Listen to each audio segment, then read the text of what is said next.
Get ready for the dictation. Start.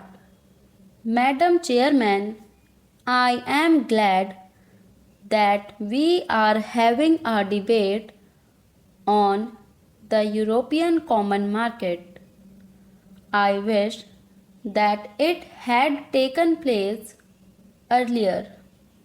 Had Parliament been in session when the Minister of Aviation of the UK visited Delhi, it would have had an opportunity for arming government with its views, thus helping it in formulating the statement, but at any rate indicating to the world at large that Parliament is fully behind the Finance Minister in the statement that he has made.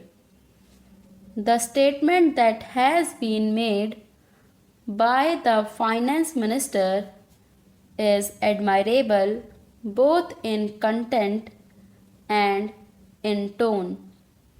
The problems that face us as a result of the emergence of the common market of Europe cannot be bypassed. Whether we like it or not, the future is with continental economies, and the emergence of the European Common Market of Europe is one of the steps in this direction. No one can deny the stakes that we have in the matter of entry of the United Kingdom into the common market of Europe. I have done some research into the actual position of our trade, and I think it would perhaps help the House to estimate the magnitude of the problem that is facing us. We are importing 35% of our imports from Western Europe, including UK. We are exporting about 40% of our goods to this area. We have a large interest in the outcome of UK's entry into the common market and the terms on which she proposes to enter into the common market. In the present circumstances, we cannot visualize what the terms will be, but we know that our stakes are great, and we have already indicated our deep interest in the terms which the UK would be able to negotiate. But having made our standpoint clear, it would be unbecoming of us to do anything else except to be prepared for all eventualities.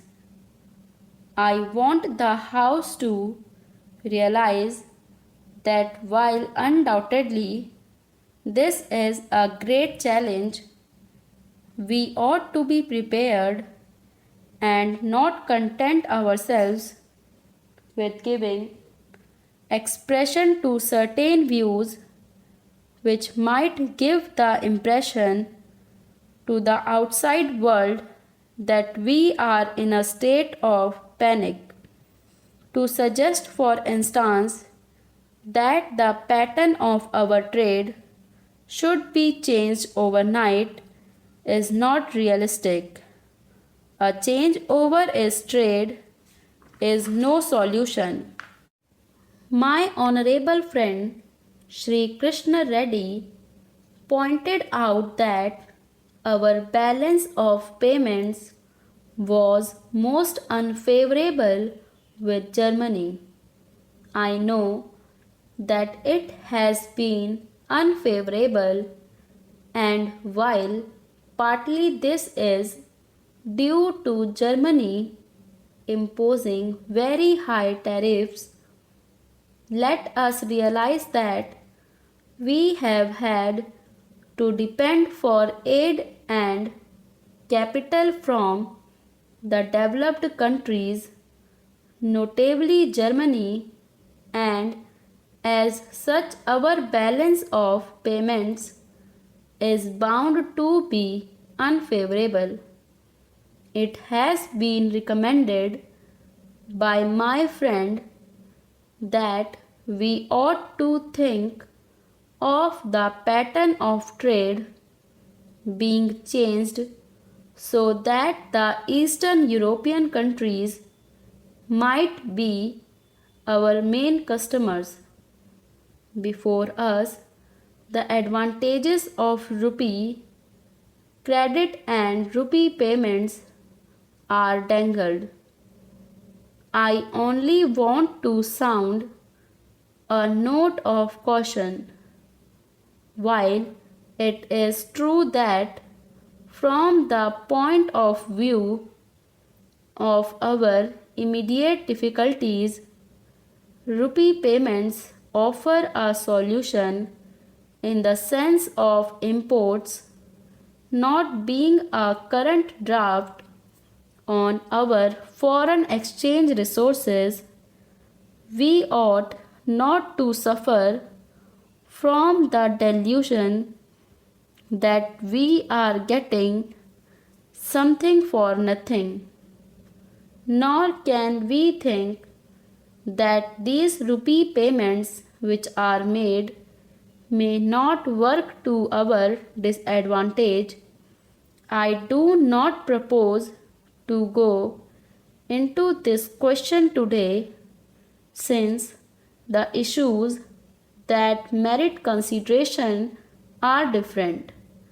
I hope that Parliament will have an opportunity of discussing the whole scheme of rupee payments on some other occasion, so that we might have an opportunity of weighing the advantages and disadvantages of such rupee payments.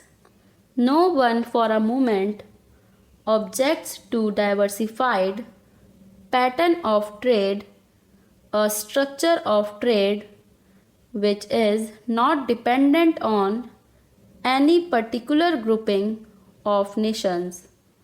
We have emphasized to a certain extent this diversified structure of trade.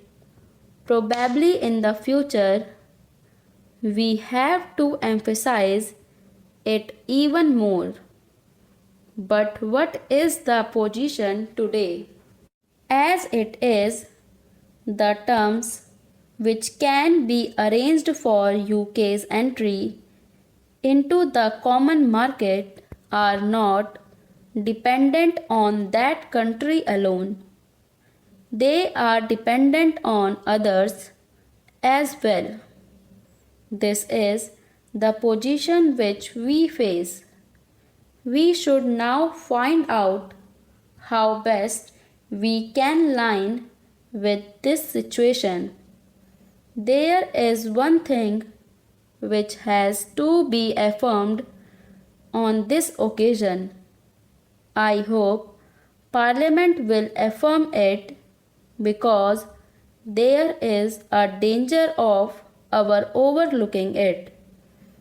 To the extent that we suffer by the new groupings in Europe, the moral responsibility of those countries to compensate us is all the greater. This would be in conformity with the trend of modern things.